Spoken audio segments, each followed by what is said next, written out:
All right, man. So last time I had you here, Vell, or last time people would have watched you break down your list of top 10 running backs, we went 10 through 6. Yep. We stopped at Alvin Kamara at number 6. Now let's get into your top 5 guys. Top 5. All right, we can do that. At number 5, I'm going to go with Zeke. And Zeke is a dude that I feel like is the other dude on this list that I feel like is due to probably have one of the bigger bounce back seasons. Mm-hmm. You know what I mean? Like Zeke last year, it was for the Cowboys as a whole, you know what I mean? It was like 2 different seasons. Mm-hmm. You know what I mean? With the offense with Dak and the offense without Dak. Yeah. You know what I mean? We seen Zeke's numbers suffer tremendously when Dak got hurt. You know what I mean? And like Zeke still ended up the season with 1,300 yards, 8 touchdowns, 52 catches. He finished as the RB9. So even in a down year, a bad year, Zeke still finished as your RB9. You know what I mean? In 3 of the 5 years Zeke been in the league, he's finished in the top 5. Mm-hmm. You know what I mean? Zeke is a dude you know is going to get the ball. I know some people may be like, well, Tony Pollard stepped up last year. That's what I was going to ask. I mean? It's like, I understand that. Are you bothered by that at all? I'm really not. Not me, because I feel like they paying Zeke all this money. You know what I mean? They going to use this man. You know what I mean? He's going to dominate the backfield. And you follow the dollars in Dallas. Right. Like, Zeke is going to dominate the touches in his backfield. They paying this man. Is he the highest paid running back in the league? I'm not sure. I know he's up there. I'm not sure he is anymore with McCaffrey's deal coming. He might not be, but I know he's up there. I know at one point he was the highest paid running back in the league when he got his contract. So like, the Cowboys is going to give Zeke the rock. You know what I mean? So like I said, when you look at Zeke's numbers, he should get the rock. Right, he should. He is still the Dallas Cowboys' best running back. Right, he is, and that's another thing I was saying is like I would caution people to kind of like not believe all the narratives about Zeke that like Zeke was only doing what he was doing because the Cowboys had the best offensive line in the league, and now their offensive line took a couple steps back. I'm with you 100%. Zeke ain't going to be doing that. Zeke is a hell of a running back. Yeah, you know what I mean? Zeke is a talented dude. You know what I mean? Like, yes, it may affect them somewhat, but man, when you look at the receivers this team got with CeeDee Lamb and Amari Cooper and Michael Gallup, and you get Dak back, Zeke is going to eat. Zeke has it all. Balance, strength. Like I said, just a couple agility, little things up and down. Like speed. Zeke, in the 5 games he played last year with Dak, was averaging 22 fantasy points a game. In the first 5 games of the season, Zeke was balling. You know what I mean? And then when Dak got hurt, in the 10 games he played without Zach, he only averaged 11. So the nigga numbers went down from 22 to 11 compared to with Dak. Literally to without half. Dak. Right, half. You know what I mean? So it's like if Zeke would have stayed on the pace he was on with Dak, if Dak never got hurt and he stayed on that type of pace all season, he would have finished last year as the running back 3. He would have had more points than Derrick Henry. You know what I mean? It's like, this is a dude that you know is gonna get the ball. He's hella talented. He's in a situation where this offense, this is a good offense. You know, Dak had this offense rolling. And they're throwing more than they used to be a pound. They would pound Zeke. Now they're throwing more, so it just actually increases upside. And he gets involved in the passing game. Like Right. Zeke has consistently been getting him around 50-something catches a season, which is good for a dude like him that's capable of leading the league in rushing yards. Yeah. You know what I mean? Zeke is a dude that only has upside. I say on a down year, he still finished as your RB9. You know what I mean? He's consistently finished in the top 5 throughout his career. You know what I mean? So it's like, Zeke is a dude you should be drafting also. Like I said, in a lot of mock drafts I do, Zeke slipping out of the top 5, top 6 picks. It's times when I'm doing mock drafts, I'm drafting Zeke at number 8. If you get Zeke at number 8, you getting a steal. Yeah. You know what I mean? Because you getting one of the better running backs in the league that you know is going to get the ball. And like I said, when you look at these dudes, you want dudes that get a high volume of touches. Right. You know what I mean? And dudes that you kind of can count on that every single week. You can count on Zeke getting 20-plus touches every game. You know what I mean? He's going to get goal line carries. He's going to get you 50 catches at the end of the season. You know what I mean? Like, you should have no worries about drafting Zeke. And like I said, don't believe all the nonsense about Zeke not being good and him not doing shit now that the Cowboys' offensive line kind of broken up. Zeke is a good running back. You know what I mean? He's always been a good running back. You know what I mean? So one thing I also like that division as far as who you're going against. I think the Giants were doing well last year, starting to show something. The Eagles always kind of can be good at stopping the run. But like we were saying, Zeke's involvement is more than just pounding the rock. And I think that's a division where people are going to score a lot of points. Right. It's going to take a lot of points. And I'm starting to pay a little bit more attention to that. The 6 games that you play in your division, like if you're a guy who's had Alvin Kamara the last couple, I've never been able to get him. I'm never that high. The fact that he plays the Falcons twice a year, stuff like that helps you to get what you need out of Alvin Kamara. Yeah, so that's it. That's why I got Zeke as my number 5. And number 4, I go with King Henry. You know what I mean? It's like King Henry probably one of the safest running backs you can take in the standard league. He's probably the number one fantasy running back. Right. But in the If you PPR, don't have to worry about doesn't, catches, he just draft doesn't Derrick get Henry. involved in the passing game. So, and you can make an argument that Derrick Henry could be the number one running back in the league. You know what I mean? It's like you could. You know what I mean? But it's like the fact that he doesn't get the catches, and like last year he had 2,100 total yards. He had 17 touchdowns, but he only had 19 catches. He the only running back, like I said, of most of the top 10 guys that played 16 games. Even with having that monster season, he still finished as your RB3. Yeah. So like I said, I feel like Derrick Henry may be one of the safest picks you can make that's going to finish in the top 5 between 3, 4, and 5. But I don't think Derrick Henry can finish as an RB1. Right. You know what I mean? You look at the season he had last year. Not without the catches. Not without the catches. Unless he's about to run for 2,500. Right. Which I mean, hey, I don't even know if it's impossible for Derrick Henry to run for 2,500. With an extra game, he might do it. Yeah, so it's like, unless he does that, like I said, he's not finishing as your. But I always think it's going to be a couple guys. Like last year was Alvin Kamara and Dalvin Cook. I always think it's going to be a few of these guys, whether it's Zeke and Saquon or Alvin Kamara and Christian McCaffrey, Dalvin Cook. There's always going to be a couple of guys that finish ahead of Dalvin Cook because they get the volume of catches too. Yeah, Derrick Henry. You know what I mean? Like I said, because the monster year he had last year, he still finished behind Dalvin Cook and Alvin Kamara. You know what I mean? As I said, it's because he doesn't get the volume of catches. You know what I mean? But like he's about the biggest lock to probably finish between that 3, 4, and 5 running back range. You know what I mean? I just don't think he can finish as your RB1, which is why I got him at 4, because the 3 guys I got ahead of him, I feel like all have the potential to finish as the RB1. You know what I mean? So I got Derrick Henry at 4 for that reason alone. You know what I mean? But Derrick Henry's a beast. If you got Derrick Henry on your team, you good. Yeah. You know what I mean? Your team is set. You got That's yourself plug and play, never take him out, play him no matter who the Titans are going against. You don't even worry about it. You play Derrick Henry every week. You build your team around him. You know what I mean? You're going to get yourself a top 3, top 4, top 5 running back. You know and you like to hope that with Julio Jones, it opens things up just a little bit more. So that's why I got Derrick Henry at 4. Like I said, it's like, but I wouldn't argue with somebody if they wanted to have Derrick Henry at 3 or 2 or felt safer about him, because he is, most of these dudes, he's showing the ability to be the most durable. You know what I mean? To be the one to be the most healthy. You know, Derrick Henry rarely ever misses games. All of these other players pretty much on the list have missed games before. Yeah. So like if you do want to factor that in and be like, well, I just feel safer taking Derrick Henry because I know he's going to be on the field, then, you know, I wouldn't argue with you. You know, only thing I would say is, like I just said earlier, like it's football. Anybody can get hurt. You know what I mean? So try not to use that as too much of a factor and go drafting dudes that's nowhere near as good as other people just because you're scared of a dude getting hurt. So like that's why I would have Derrick Henry at 4, just because I feel like his cap is probably finishing like 3, which he finished last year. I don't think he could finish as the RB1. Right. You know what I mean? The 3 guys I got above him, I feel like they all can. You know what I mean? So okay. And number 3 is a guy that I feel like can, and that's Saquon Barkley.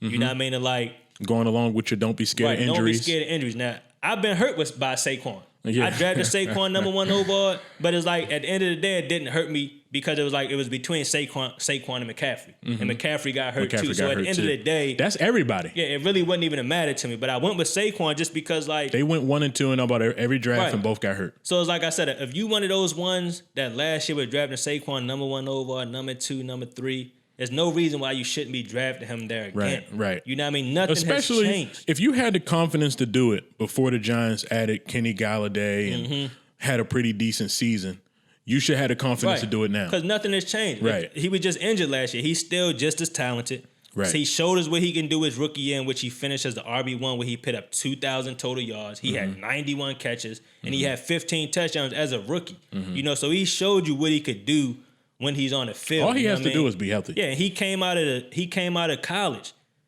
being looked at as a generational talent type of running back. It's a shame that he's been healthy too. He's been hurt 2 straight years because that's what I've wanted to see. I couldn't wait to see him in the NFL. Right. Because I'm like, I'm about to watch a Hall of Famer for the next 12 years. And my mindset about the injury thing is like, man, it got to even itself out, man. There's no way this man's luck is just this bad, that bad, where he's just going to keep getting injured. And especially these days. Year after year. Where sports technology has come so far. Typically, a guy gets hurt like he's gotten hurt the last 2 years. He's never the same. But nowadays, man, he might be stronger. Yeah. They put bionic knees in these people when they get their knees hurt. So at the end of the day, I'm not scared of him either. I'm right there with you. With Saquon, he fits right into the line. Like I said, don't be scared of injuries. You know what I mean? Don't go fading Saquon out of your top 5, top 6, top 7 running backs because you scared he gonna get injured. I would love to snatch him. If I'm in the middle and he drops down the middle, I'm snatching him. I'm not thinking too much about it. You can't forget about how talented this dude is. Man. Right. Like Saquon is a phenom. You know what I mean? Like, and another thing that I like is I actually like what the Giants is building. You know what I mean? I think they headed in the right direction. I'm with that too. That's what I'm saying. How could you not like them again if you liked them last year? I think they took a couple steps forward last year. I think they could even take a couple more steps forward this year. I like some of the additions they made, like I said, with Kenny Galladay, even the rookie dude they brought in, Kadarius Toney, you know what I mean, to go along with Slayton and Evan Ingram. They got weapons. They do. You know what I mean? So you can't stack the box on Saquon because they got dudes on the outside that can beat you. Right. So I feel like Saquon is due. You know what I mean? Saquon would be the. I wouldn't argue if you wanted to take Saquon number 1. I wouldn't argue with you. Like I said, I did it last year. You know what I mean? Like Saquon has that kind of potential. You know what I mean? Like he is one of the only one of the 2 dudes that I feel like has the potential to outdo Christian McCaffrey. You know what I mean? That's hard to do. Yeah, it's hard to do. You know what I mean? Because Christian McCaffrey sets the bar so high. Because they are, to me, the 2 premier. Alvin Kamara's in there too, but what Alvin Kamara is missing is being treated like a true every down running back in the running game, really. But they are the 2 guys that run the ball and are involved in the pass game to that extent where they can have that impact. Yeah, so that's it. That's why I'm so high on Saquon, because like I said, you just got to weigh the risk versus reward. Could the reward be worth it drafting him knowing that he could? Yeah, because he can win you your league. He can finish as the RB1. So there's no reason why you should be letting the dude slip that if he stays healthy and he plays 15, 16 games, he's gonna produce on a high level. You know what I mean? Like I said, he's one of the few dudes I feel like could challenge Christian McCaffrey for your RB1. You know what I mean? So like I said, I'm not scared of drafting Saquon at all. You know what I mean? Like I said, I know he was injured. He's dealt with injuries the past 2 seasons, but I just look at his upside and what he's capable of if he does stay healthy. You know, and there's evidence. He showed us what he can do his rookie season. I'm right behind you on that.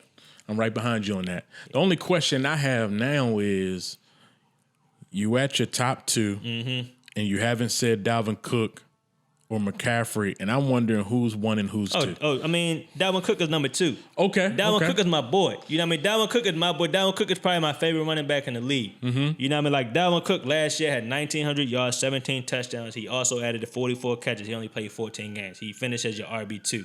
He finished as the RB6 the year before. You know what I mean? So the consistency is there. And like the consistency, I just look. He played 14 games the past 2 seasons each year. So he played 28 games the past 2 years. In 27 of those 28 games, he got double-digit fantasy points. In 1 game did he not record double-digit points, and that was the last game of 2019 in which he got hurt, and he didn't play the full game. So pretty much every game this man has played the past 2 seasons, he's gotten double-digit points. That's incredible. And then in 16 of those 28 games, over half of them, he's gotten you over 20 points. That's a nugget so over right there. half of the games. That's a nugget right there. Over half of the games this man has played in the past 2 seasons, he's gotten you 20-plus fantasy points.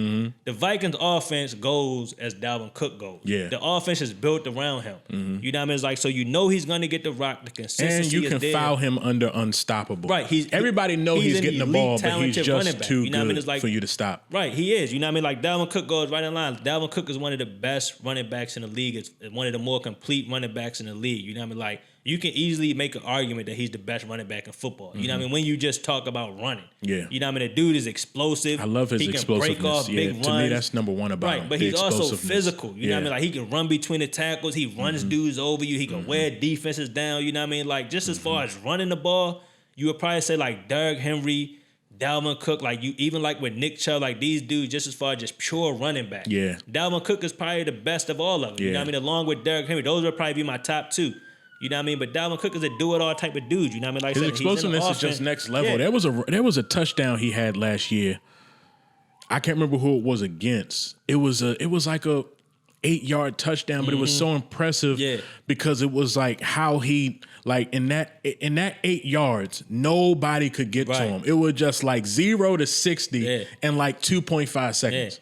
Like I said, you see things like I said when you watch Dalvin Cook, you watch some of these players at the top of the list, you watch games of Dalvin Cook, you see him have runs or do things where you like, damn, I ain't sure that it ain't too many other dudes in the NFL that would have scored right there. Right. You know what I mean? Or would have got those yards right there. Dalvin Cook is a special talent. Right. He just beats angles, just destroys them. I mean, the dude is just... The only knock on it before was, like I said, the fact that he was injury prone. You know, he's kind of defeated that somewhat. You know, he still hasn't put together a full 16-game season. You know, but he's played 14 games the past 2 years, which if you give me Dalvin Cook, if he's going to play 14, 15 games, I'm going to take it. As long as those games come in the playoffs, which a couple years ago it didn't, which did hurt you. Right. The fact that he was rolling so hard that season, and through 14 games he was killing for you, and then he got hurt and he missed your fantasy playoffs. He's one of those guys where you still go for it, obviously, and then you make sure that you get Alexander Madison. Yeah, and you find a place to hold him on your roster all year long. God forbid you have to drop him because Alexander Madison is not Dalvin Cook, obviously, but he's a guy that can. He's one of those true handcuffs because he's good enough if the number one guy gets hurt. So it's just you draft Dalvin Cook, you get Alexander Madison just in case, and you set it and forget it. I said Dalvin Cook is a guy you know exactly what you're getting. You know what I mean? You ain't got to worry about it. Same as these other guys, Derrick Henry. You put him every week. You know you got yourself a stud at running back. He gonna get you 20, 25, 30 touches. And he gonna produce for you at a high level. So Dalvin Cook is number 2. And number 1, I mean, my son. Yeah, it's obvious. You know what I mean? I feel like he should be number 1 in everybody's list. You know what I mean? It's like he's a number 1 fantasy player in football. Christian McCaffrey is one of those rare, you know what I mean, fantasy juggernaut type of dudes that is just like, it ain't even fair, honestly. You know what I mean? Not to say that like he's just light years better than the rest of these guys on this list, but the way that he's used. Now I say Christian McCaffrey, like I said, when I talked about just like the best pure running backs, I didn't name Christian McCaffrey, but he's an elite running back. You know what I mean? But if you just want to talk about a football player, he might be the best football player in the league. You know what I mean? Like Christian McCaffrey probably could go play the slot and be an elite slot receiver. Yeah. You know what I mean? It's like that's what some people wanted him to do coming in. They want him to change positions because he looked like he could be so good as a wide receiver. Christian McCaffrey is just a great football player. And the way that they use him, his involvement in that offense is just, it's kind of like cheating. You know what I mean? It's like saying, you just look at, he only played 3 games last year. In those 3 games, he had 375 yards, 6 touchdowns, and 17 catches in 3 games. He had 90 fantasy points in 3. He was averaging 30 points in his 3 games. If he had played the whole season, this man would have had 450 points. He would have had like 70 more points than Kamara. Now, I know people might be like, well, he only played 3 games. You know what I mean? He wouldn't have kept that up all year. Well, go back and look at 2019. He did it the whole year. He finished that year with 471 points. That's crazy. 150 more points than Aaron Jones, who finished at number 2. So he already showed you what he was doing last year in the 3 games he played is what he did all of 2019. The man is a fantasy juggernaut. You know what I mean? It's like if you got the number 1 pick, you draft Christian McCaffrey. You know what I mean? And it shouldn't take you long to think about it. As soon as you on the clock, you hit Christian McCaffrey's name and you keep it moving. You know what I mean? Unless you live in Minnesota or you live in New York or Tennessee and you want to draft one of these other dudes, there's no reason why you should be drafting any player over Christian McCaffrey. Nah, I'm with that. I mean? He does way too much from a fantasy perspective as far as getting catches, getting involved in the running game. Like I said, Christian McCaffrey could get 1,400 rushing yards and still get 100 catches. Yep. You know what I mean? It's like he's probably the only running back, like I said, Alvin Kamara. And I think his importance to that offense has not changed. There's no evidence that there's a reason why the Panthers would suddenly say we don't have to lean on Christian McCaffrey anymore. Nah, Christian McCaffrey is the man. Like I said, you got Kamara, Eckler, who can possibly get 90 to 100 catches, but they not getting you 1,300 rushing yards. Right. You know what I mean? That's what separates Christian McCaffrey from everybody else is the fact that he's the best pass catcher running back in the league, but he also can get you 11, 12, 1,300 rushing yards. Right, because he can truly get it done on the ground. Yeah, so Christian McCaffrey, I feel like, should be everybody's consensus number 1 overall fantasy player, and there's no reason why you shouldn't. He was hurt last year, but that's an anomaly. Like I said, he's not an injury-prone dude. You know what I mean? He's never really dealt with injuries like that before. You know what I mean? So you don't be scared of Christian McCaffrey because he got hurt and be thinking, well, what if he get hurt again? What if anybody gets hurt? Right. What if anybody gets hurt? Anybody can get hurt in football. I truly do give you a lot of credit for that because, you know, you have been saying this for a long time, and I see how it actually works out for you. That, like, you're not that guy that's scared that the guy was hurt last year.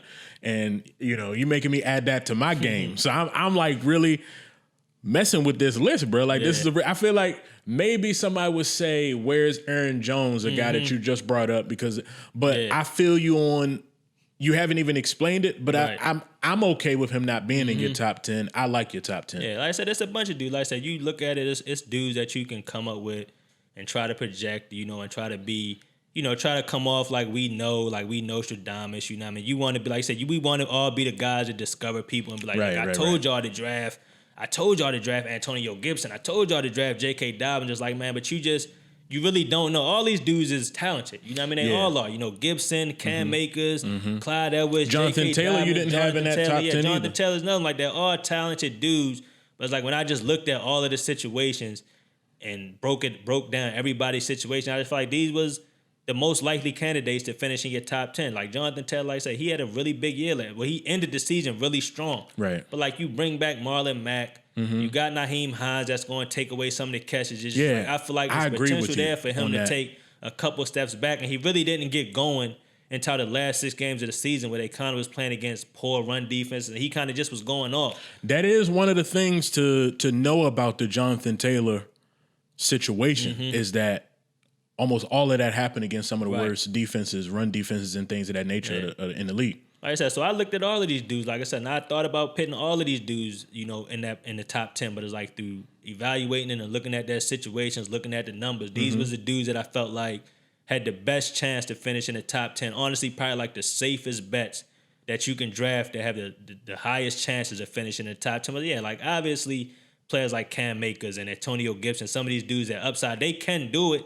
But they come into the year still with question marks. They belong on the top upside list. Right, they belong as like, but I like right list. outside the top 10 with the potential to finish in the top 10. Certain things break their way, you know what I mean? But like, said man, you know what I mean? You get yourself in trouble. We've all done it. I've done it in the past, got myself in trouble trying to kind of like think that coaches see exactly what you see. They're like, all right, man, this dude the best running back they got. I'm Just probably feed the him best ball. at getting that wrong of anybody because that talent aspect you talk about has always been really high for me. Well, I feel like you typically get the talent right. Yeah. I just feel like, you know, when it's kind of like you evaluate the talent and to you it's clear cut, he the best player on it, he the best running back. They got to give him the ball. Right. But so many coaches are still stuck in having running back committees. You know what I mean? Giving other dudes the ball where they won't feature. I think I'm finally ready to stop getting that wrong. And that's why I like your list so much because I would be willing to bet some money that those 10 guys that you just listed, when it's all said and done, finish right where you said they did. Yeah, they're going to finish now, somewhere around the top 10. Injuries and things like that can knock guys out. And, you know, and like we said, when you talk about potential guys, Antonio Gibson, Jonathan Taylor, Aaron Jones, who's typically up there if he does what, you know, he's done, but there are a lot of question marks there too. Those guys could be in here. Yeah. But if I was to go, if I was thinking about, like you just said, safe top 10, bro, you nailed it. As far as I'm concerned, you nailed it. I told you it's the best list. You know what I mean? It's the best list. You know what I mean? That people can look at it and you can stick to it and you know exactly what you're getting out of all of these guys. You know, it ain't too much guessing. I ain't predicting things. You know, I'm giving you numbers based on things that these players have done in the past. I'm breaking down their situations. These are the 10 most likely candidates to finish in your top 10 fantasy. And that whole 15 game thing you did, bro, that's so you just gave the people out there some nuggets, some free nuggets, honestly, and I hope that people really take this information to heart and try to use it because honestly, even I am. So I'm really glad we did this. We're gonna come back. We're gonna do receivers, and we're gonna do quarterbacks, tight ends. We're gonna do all of that. We can do receivers next, and like I said, we can even go into breaking down some of the other running backs that we talked about and giving reasons on why we think they could finish in the top 10. You know, but also reasons why you might want to be cautious. You know what I mean? Because like I said, you're going to look around. I know people going to be researching top 10 running backs, and there's going to be a lot of people trying to push. You know, trying to be, like I said, the guy to discover somebody telling you to draft Cam Akers over these guys, telling you to draft Antonio Gibson. We can talk about that too. Still draft those guys, but maybe go after them after you get one of these real solid guys. You don't want to bank your season on these guys, you know what I mean? Because like I said, it could lead to disappointment. Protect yourself by trying to catch them as a number 2 running back, because something like that. You know what I mean? Like, it's really no difference in drafting Cam Akers or Clyde Edwards or Antonio Gibson. You know what I mean? Like, they are not going to get drafted in the first round, but there will be somebody in your draft that will draft one of them over some of these guys I listed. You know what I mean? And like I said, but you can get the other ones. They all pretty much have the same type of upside. It's just all based on how they're used. You know what I mean? Like, is they going to get the rock? Are they going to get 10, 15 touches? Is it going to be games where they left out of the offense? You just really don't know with some of these dudes yet. And like I said, we've all gotten ourselves in trouble in the past, you know, but I've done it, you know what I mean? Which is why, like I said, I'm trying to stick to more of what I know. Yeah. You know what I mean? And I feel like there's no way you can lose your league like that. You know what I mean? Like, you set yourself up for success, take your chances later on in the draft. You know what I mean? Like, And I feel like that's the best way to go about it. You know what I mean? I like it, bro. I'm totally with it. We've been doing this for a long time. Right, yeah. You know, this is a multiple champion here, you know what I mean, that y'all getting info from. Yeah, this is from experience. Yeah, this is a been consistent for a long playoff time. fantasy guy, that's been doing it from not the jump, because it was around for longer than I even knew. But like seriously, man, like for real, you gave some good nuggets. We're gonna come back and do more stuff leading up to most people's fantasy drafts. We're gonna try to give y'all as much information as we can. I'm gonna be coming back with the player breakdowns, helping you to see what's going on the field with some of these guys. You know what I mean? Some of the rookies, some of the guys that had good years last year. So yeah, we're gonna be that fantasy resource once again. So stay tuned. I'm gonna bring Vell back. Might have some other fun guests and things of that nature. I appreciate y'all for watching. We out. Sure. Yep.